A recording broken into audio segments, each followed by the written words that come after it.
Hello, everybody. Thanks for coming. I'm Stijn. Like it says, I'm from Belgium, from Ghent, and we are running an art organization in Ghent. It's called Aifoon, but we were 2 years before the telephone, so we started in 2005. So it's already 20 years we do projects concerning listening art. And Aifoon is actually a contraction between I means in Japanese is harmony or love, and phone is Greek for sound. So we do all kind of projects concerning listening and with the love of sound. This is my team. The funny thing about this picture is that my manager is cleaning the floor. This was the only picture I found of him. But normally he's sitting at a desk. So Aifoon is an art organization who is doing lots of participatory projects, and also I call it here provocation. These are more like artistic productions we make ourselves, or we cooperate with other artists. I will give you a small overview of what we are doing, and then I can tell you more about the speaker system I want to present this evening. And I also have to make publicity for tomorrow for the soundwalk. So, listening for us is something we don't claim. We don't have the truth about, or the power and the truth about what listening is or should be. It's always something we do collectively, and all the projects you will see are pretty much breathing this energy. So, for example, Phonorama, this project, this was a project in a neighborhood in Ghent, and we asked people to record fascinating sounds of their city and collect them. And after 3 years, we collected like 800 field recordings of people living in this neighborhood. And then they chose 20 of them, and we buried them for 20 years under the ground. So in 2040, we are going to delve them up again and listen to the sounds of 2020 again with the people. Another project we did were with blind people. It's called Sound Atlas. So you see here already the co-listening. So the blind people were coming, the visually impaired people were coming to us, and they do a course in echolocalization. So this is this tongue click technique they use for navigate in space and traffic and things. And they were, this is a very conditional process of learning, and they were asking us, give us language for sound, so the learning progress would become much more easier. And then we developed like an educational tool. It's not that spectacular, but we listened to field recordings, and then we asked to make them in sculptures, mixed media sculptures, and by touching each other's sculptures, we formulated like touching words for what we felt and also for what we heard. And then we developed like a website, not only for blind people, but also for visual people, to engage and to challenge them to find some words concerning sound. Obviously, this one is in Dutch, but you see for this sound, there is a lot of connections between the sound and it's onafen means relief or texture. Texture is a better word. So this sound is like scored like very close to very texture sound, and the people could also add new words to this website. This website is already scored, the 40 sounds on the website is already scored 7,000 times, so connections become more thick and thick during the time. The Citterings is another very participatory project, a co-creation exchange project with children in Ghent and children in India. Also there we asked the children, how do you resonate with your city? Which sounds are very iconic for your city? Which sounds are very important for you?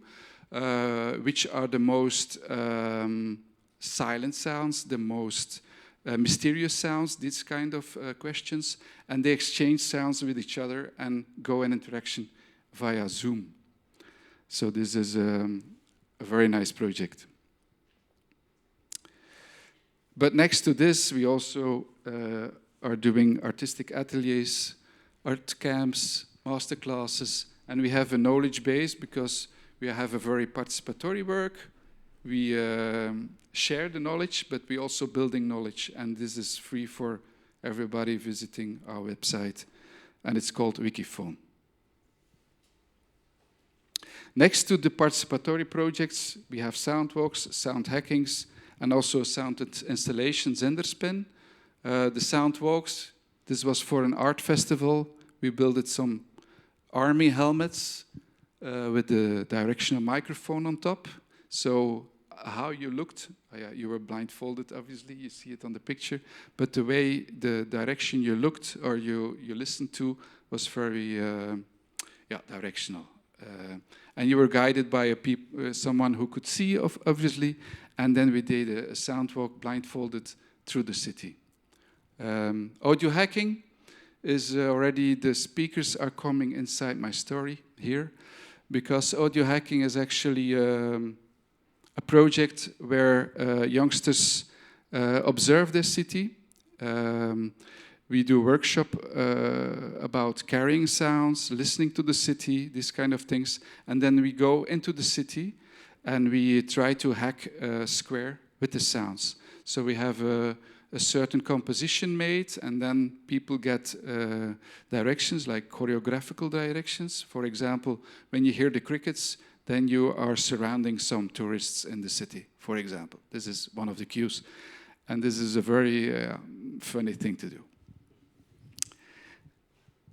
Zenderspin is an installation, like you see, it's the half of the installation. It's like, I think it's do you call it diameter?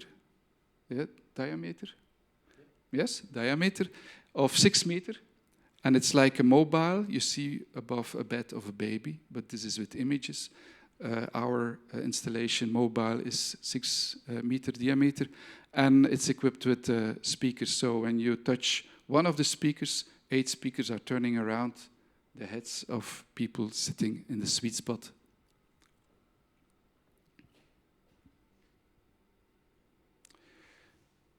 Then some productions, we work together with the circus.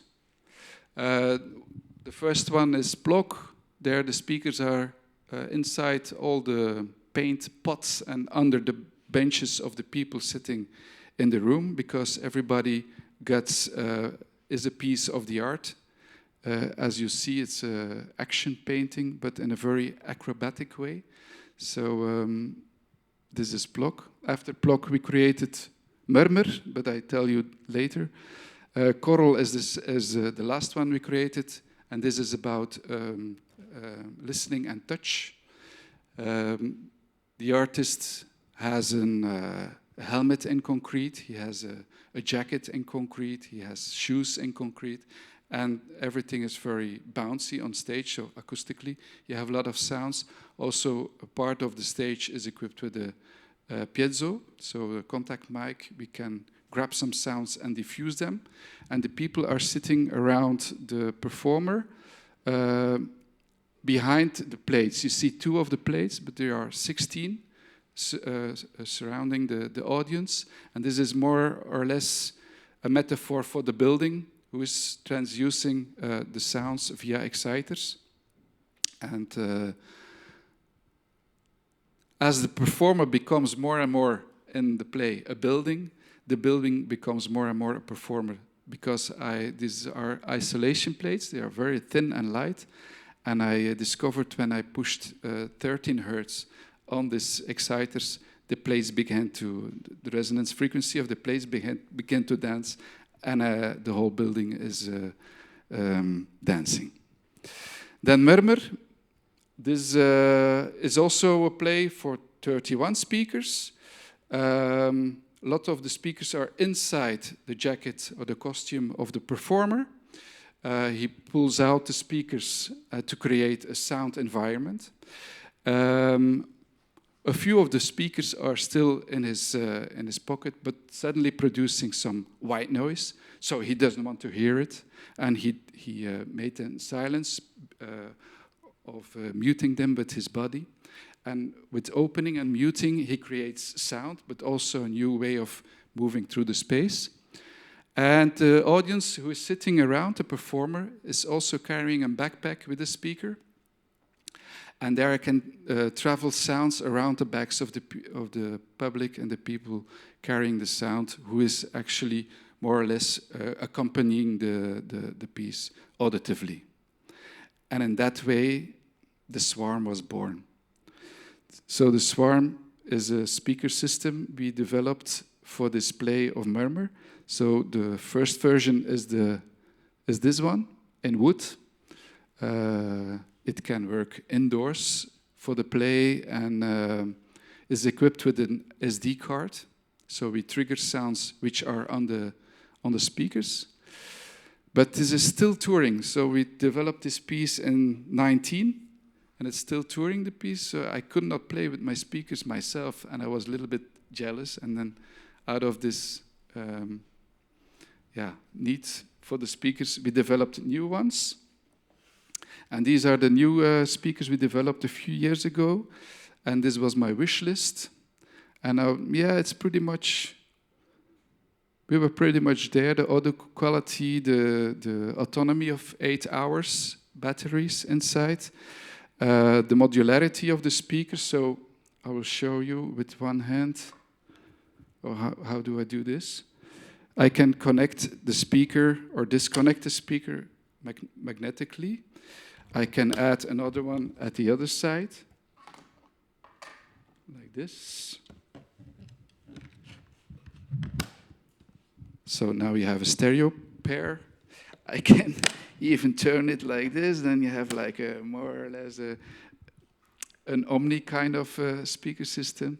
But you can also add other passive or active speakers in the back of the brains of the system. These, if you look well, you also see there is some space with other magnets. Here we can add a tag, and if we place 4 anchors in the room, we can use the coordinates of this tag in the space and also manipulate sounds or the behavior of the audience visiting the installation. So yes, for me, it was very important that the new Swarm could go outside. It's not an indoor speaker system. It's much more. We can go outside. If I add a power bank to the router, we go outside for a lot of fun stuff to do. One of the things we do is asking or questioning the sound we live in. This is a very nice thing with inhabitants of a square to question in which kind of sound we live in and how we could recompose the city by adding sounds and reevaluating the sounds by adding sounds, or seeing how sounds can be masked by adding other sounds, this kind of things.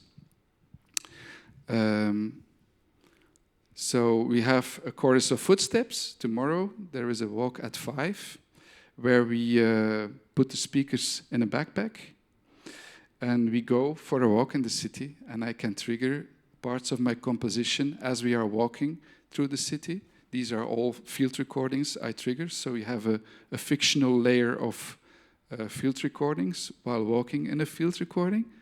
So this is a nice thing to experience tomorrow, 5 o'clock. Then exterior is the project I talked to you about for co-designing the space with new sounds. And then adaptation. So one of the projects we did, since we have this speaker system, was the park would be renewed in Antwerp, and also the fountains in the park would be renewed. And before they buy new fountains, which costs a lot of money, they asked us to develop a participatory project, and we asked then the inhabitants to come to the audition of fountains. So we did an audition of fountains, and people could, like you have an audition, you can say, yeah, I like this fountain, or I like this one better, or I liked this combination of two fountains, and maybe in this kind of distance. So this was very practical thing to do, and the city bought the exact fountains that the majority of the people chose. So this is nice. Yes, and then we use the swarm obviously also as an instrument. I will show you a small film about the swarm and all the phases that the swarm has. External artists are also exploring the system. So next week there's somebody coming for 3 days experimenting with the swarm. We're very curious about what kind of things other people explore with the system. And for performances and public space, it's a very handy thing because there is no cable involved. So normally, here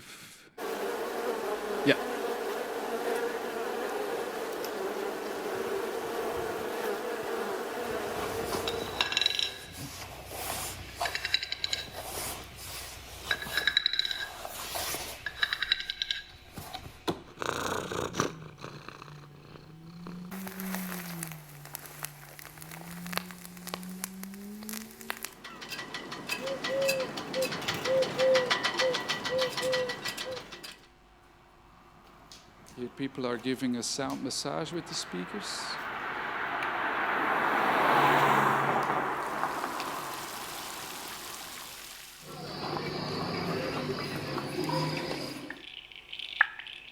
Here we are decorating Berlin, or a small space in Berlin with speakers.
Okay, so in this way you have an overview about the swarm and all the possibilities we created until now. I would like you to let you hear the swarm a little bit, a small piece. So I will start. It's actually 10 samples. I give some direction, and I don't give the direction. The system gives the direction, and they travel around the space. So it's each time a new composition. It's 5 minutes.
Yeah, I'm not sure if I can go in detail, but just two things to know. We can stream audio to the system or trigger audio which is on the system. So therefore we needed a lot of highway, as to say, to send all the packages of information for the streaming. So we built a Raspberry Pi with a compute model with the Wi-Fi 6 and a Wi-Fi 6 router to have the bandwidth for the streaming of the audio. And yeah, the triggering is what I will use tomorrow on the soundwalk. And this is triggering the audio which is on the speaker. And I can trigger that with my iPhone, so it's very flexible. Are there any questions? No?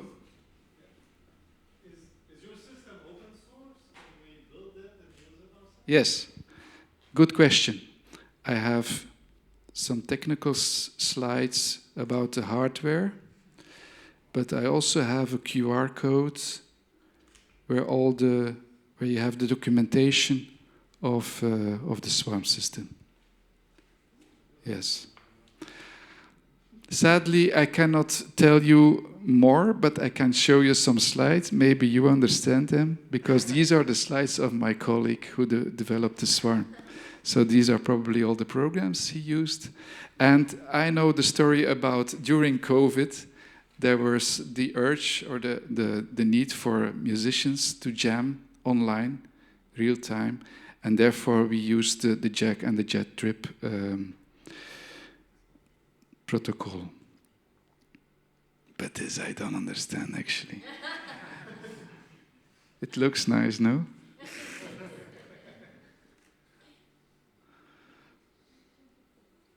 But yeah, I can show you, if you're interested, to the other slides. If there are no more questions, we can... yeah. So if you trigger the sounds on the system, then it means you prepare like for each speaker one SD card, basically? Yes. It's the hard drive you use of the Raspberry Pi. So you, for example, like this piece, you make stems of the ambisonics. So each track is one speaker, and then you press play, and all the speakers simulate the ambisonics composition. And can you also manipulate the playback of the sounds on the Raspberry Pi? Not yet, but since it's made in pure data, we can do that. Yes. Because you said you have this way of attaching the trackers, yeah. And then you could also potentially map this to a predefined parameter. Yes. Yes. Until now, if the speaker has a tag, and the 4 anchors are in the room, and the speaker has a tag, and the audience also carries a tag, on this moment, if you approach a speaker, the volume gets louder or quiet. And you can take a photo of that. So you can compose the volumes of every sound and every speaker with the tag. But we also are thinking about the pitch. High is the pitch higher, lower, all these kind of things, and effects, and filtering, and all these kind of things. But that costs a lot of money. So we're looking for a house or a venue who is seeing some future in this system to help. Any more questions? I can show you another slide. Oh, yeah.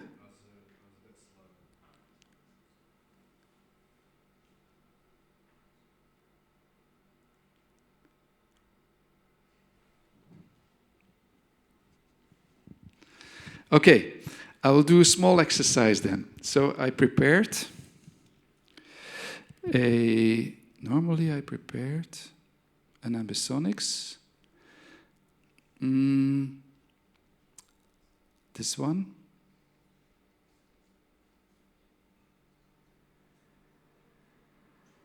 It's like a simulation of a city. It's a pretty quiet city.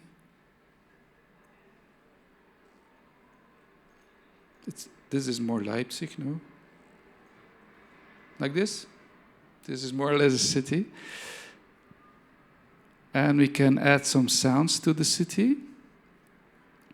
For example, real sounds. Let's add a fountain.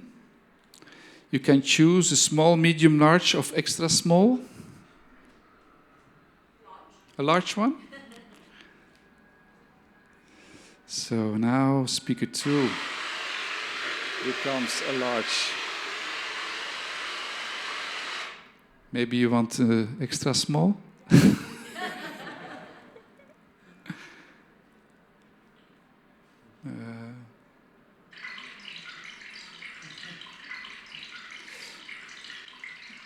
And normally, if the system works, I can also adjust the volume of this fountain.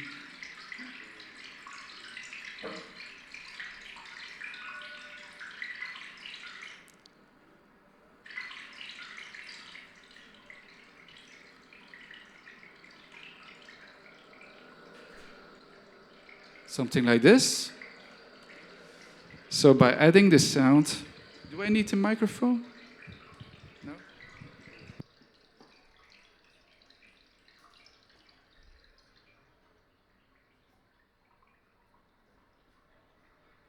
Let's say this is the city again. By adding the sound on a certain spot in the cityscape changes. You can even add some birds.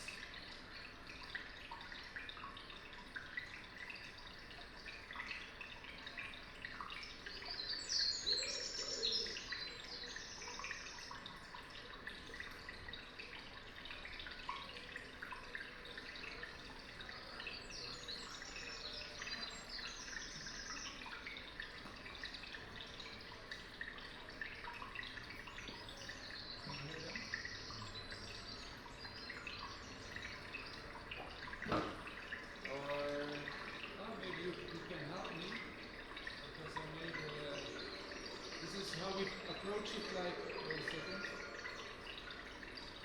Shut up.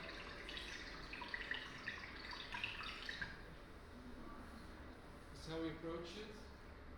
First, we listen to how the city sounds, and then with the faders, we can discuss a little bit about how the city, how we experience the city. And then with the menu card, and this is not the whole menu card, people can choose sounds from the menu card to add to the city soundscape. So we already have a fountain and some birds. Are there some people who want to add something else out of the menu? Popcorn. Popcorn?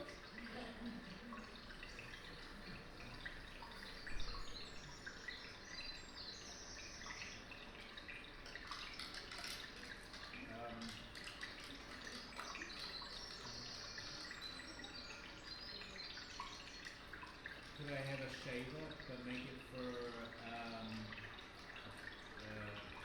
A big beard? a big beard? Yeah. Exactly.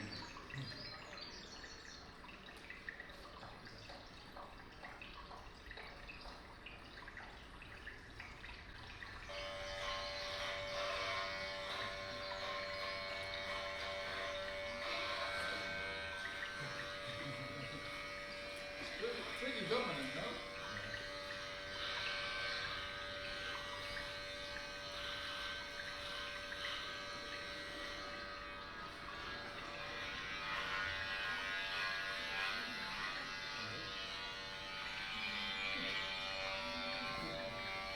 Something else?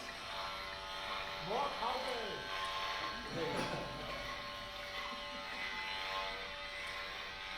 Shut up. Sorry? More cowbell, please. Cowbell. Yeah.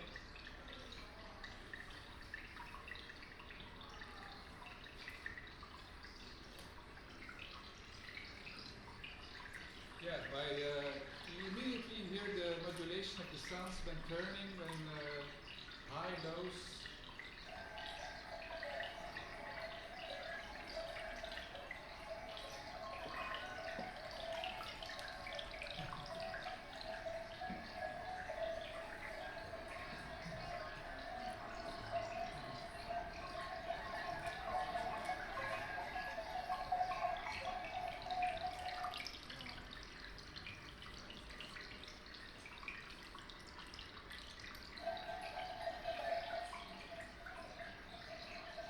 And in this manner you can redesign your cityscape with adding sounds and changing the positions or the height or the lows or in a box or against the belly or whatever.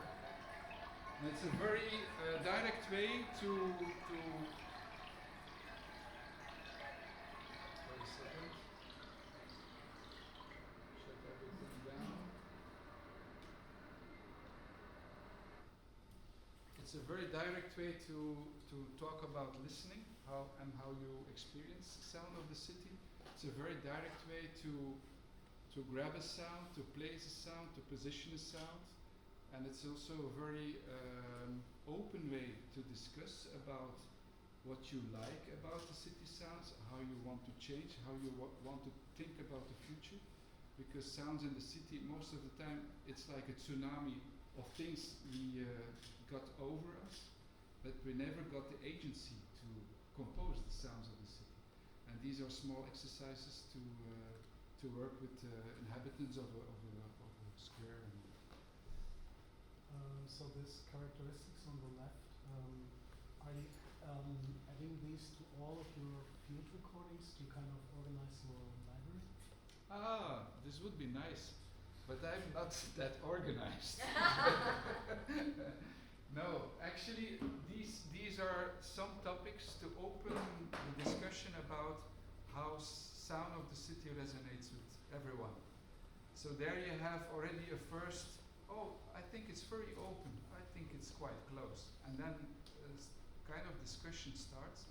Yeah, but compare it to Berlin, or compare it to, and yeah, maybe it's rather open and closed.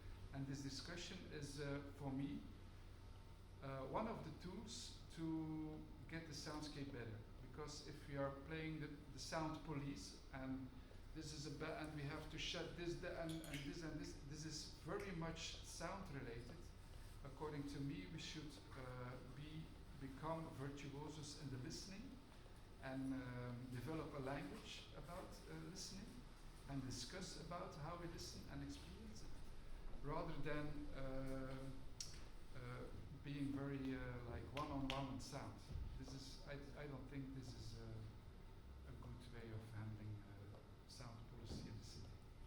So my utopian image is to talk about, to develop the language, and then to come to a listening culture about sounds of the city, rather than the sound management kind of thing.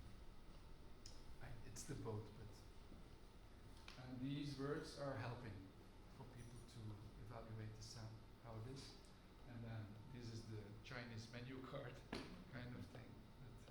Yeah. Any other questions, or ideas, or associations? No? Like here on your list, Emma, maybe it's by, there's no cars. Yes. Or did I miss yes. that? So this is the half of the card. Okay. And the other half is abstract sounds and action sounds. So we have cars on fossil Fuels, yeah. fuels, also electric cars. We have a blind stick. We have all these action sounds which are happening once in a while. So all the others are loops who can be repetitively going.